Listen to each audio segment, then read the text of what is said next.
Kristi Noem just faced one of the toughest hearings of her career, accused of overseeing policies of cruelty, chaos, and disregard for human dignity.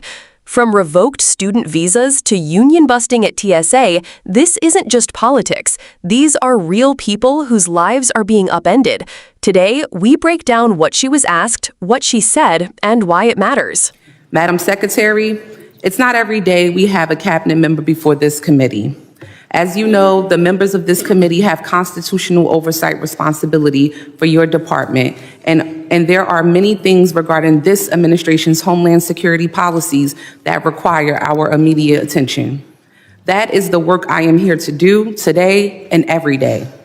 Secretary, this committee and the American people deserve answers for the actions of the Department of Homeland Security under this administration and the policies that have been put into place. The department has overseen a regime of cruelty, chaos, and deep disregard for human dignity, all under the pretense of security. The department is being mismanaged, and its policies undermine our nation's values. This does not make us safer, the exact opposite, exactly.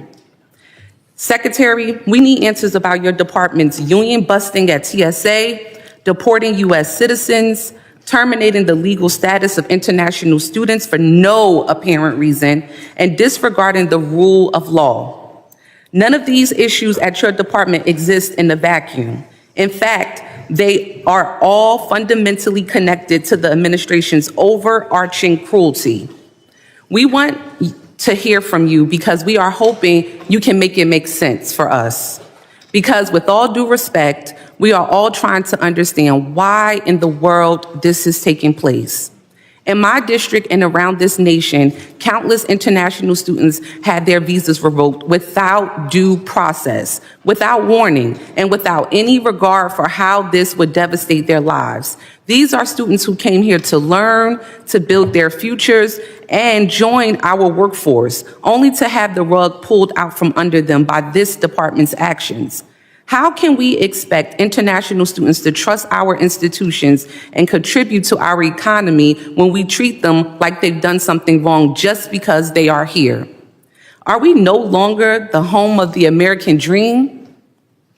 I also want you to understand DHS's impact on our entire workforce. I proudly represent over 1,000 dedicated TSA workers who had the right to unionize.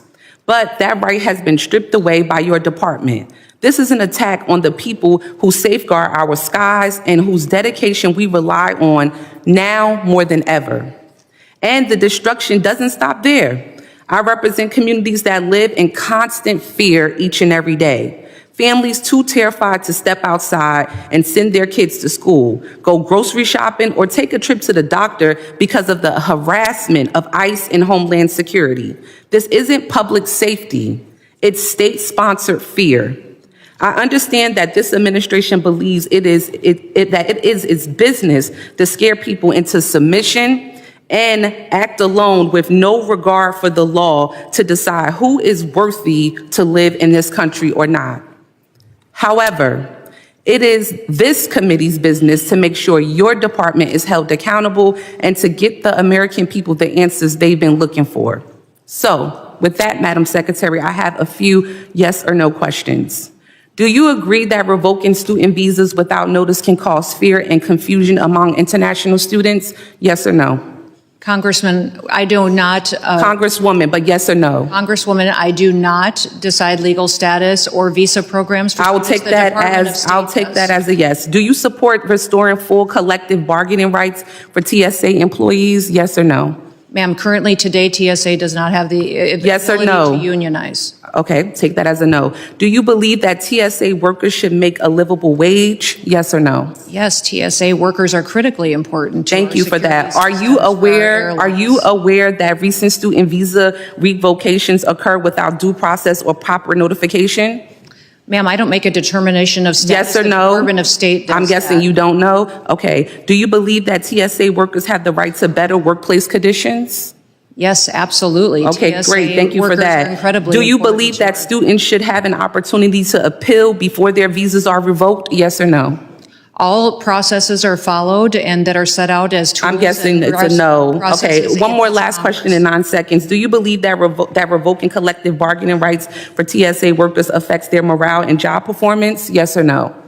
I believe TSA is critically important. Okay, I'll take that as maybe you don't know, maybe it's yes or no. Gentlelady's time has expired. I now recognize Mr. Gonzalez for 5 minutes of his. It's rare to see a cabinet member grilled so directly, but that's exactly what happened when Kristi Noem faced Congress over the Department of Homeland Security's actions.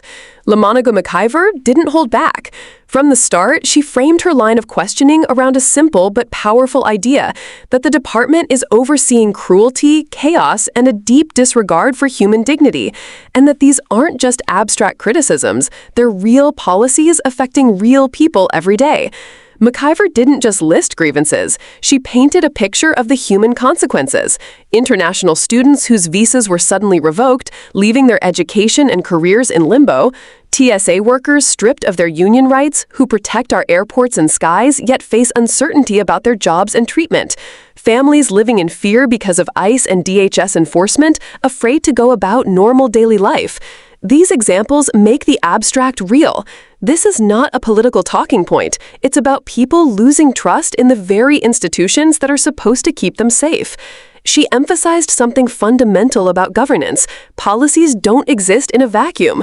Revoking visas arbitrarily doesn't just affect one student. It sends shockwaves through entire communities, undermines the economy, and erodes faith in the American dream.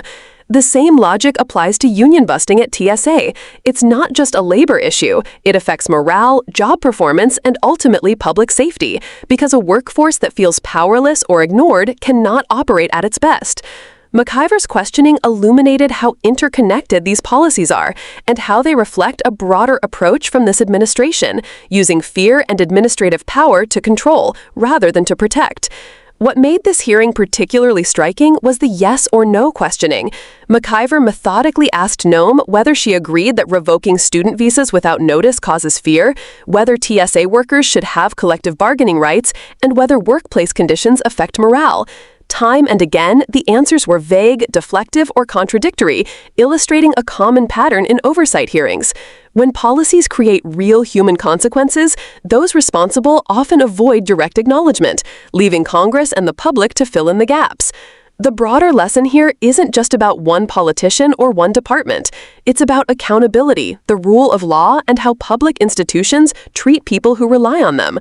Policies that rely on fear, confusion, or bureaucratic opacity may seem efficient on paper, but they erode trust and undermine the very security they claim to provide. A department's mandate isn't just to enforce rules, it's to serve the public in a way that reflects American values, fairness, due process, and human dignity. This hearing reminds us that oversight matters. Congress exists to hold executive agencies accountable, not as a ceremonial exercise, but as a practical check on power. And for citizens, it's a lesson in vigilance, paying attention to how policies are implemented, asking hard questions, and insisting that leaders answer with clarity and honesty. So here's the question for you. When departments act in ways that create fear, uncertainty, or injustice, do we demand accountability, or do we let bureaucracy slide? How would you respond if you were one of those international students or TSA workers whose rights and livelihoods are on the line? Share your thoughts in the comments, and if you want more deep dives into these critical hearings and the people they affect, hit subscribe, because understanding power isn't just interesting, it's essential.